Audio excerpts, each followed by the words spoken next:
हमारे एक मलूक पीठ वाले बाबा एक बड़ी बढ़िया बात बताते हैं इस जगह, बहुत सुंदर दृष्टांत है।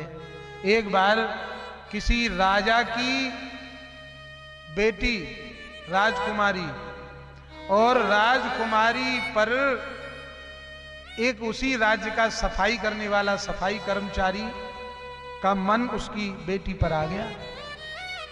बेटी के सौंदर्य को देखकर वह मंत्रमुग्ध हो गया।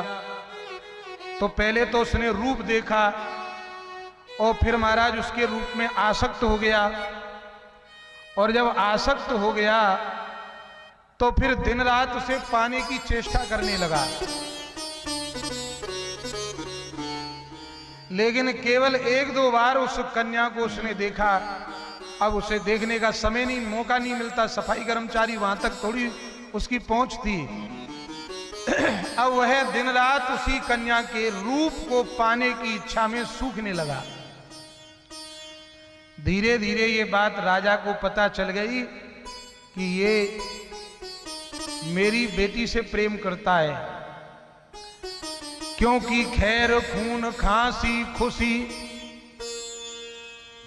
बैर प्रीति और पान रही मन दावे ना दवे जानत सकल जहान। ये कभी छिपते नहीं है।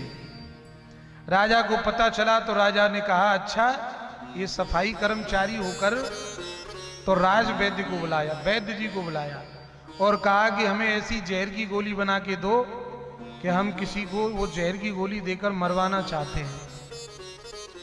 तो वैद्य ने महाराज 30 गोली बनाकर जहर की दे दी।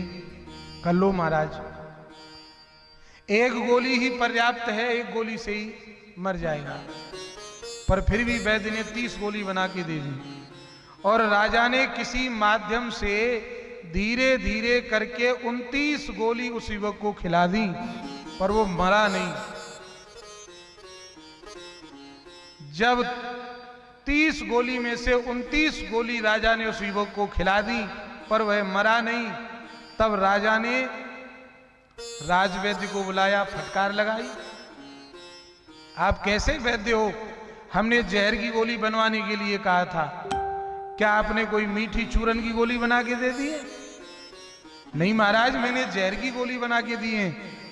तब कहा कि मैंने 29 गोली खिलाई पर जिसको मरवाना था वो मरा नहीं, कारण क्या है? वैद्य सुनकर के बड़ा आश्चर्य में पड़ गया। बोले महाराज अभी बची है, बोले एक गोली बची है, उस एक गोली को किसी जानवर को खिला दो।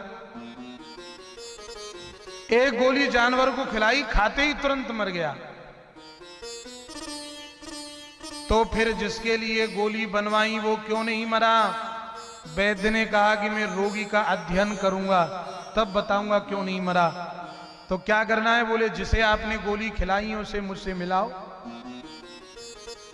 तब राजा ने उस कर्मचारी से उसको मिलाया वैद्य को, और वैद्य उसे एकांत में लेकर उसका अध्ययन किया। पहले रोगी का अध्ययन होता था, वैद्य लोग पहले रोगी का अध्ययन करते तब दवा देते थे। पहले उस रोगी का अध्ययन किया, कहा कि ठीक है अब तुम जाओ। तब वैद्य ने कहा महाराज ये नहीं मरेगा, आप चाहे इसे 30 गोली और खिला दो। क्यों? क्योंकि इसका चित्त आपकी पुत्री में चिपका हुआ है, इसलिए जहर का असर इसके ऊपर नहीं हो रहा। एक बार अपनी बेटी इसके सामने लाके खड़ी कर दो, तुरंत मर जाएगा। राजा ने कहा कि ये कैसे? इसीलिए तो हम ये खिला रहे हैं। बोले महाराज अभी इसके ऊपर जहर का असर नहीं होगा। और राजा ने ऐसा ही किया। जैसे ही उस कन्या को उसके सामने लाके खड़ा किया, तुरंत उसकी जो राग था उसमें से निकला, चित्त की वृत्ति हट गई और तुरंत शरीर में विस्फोट हो गया, फट गया पूरा शरीर और तुरंत उसकी मृत्यु हो गई।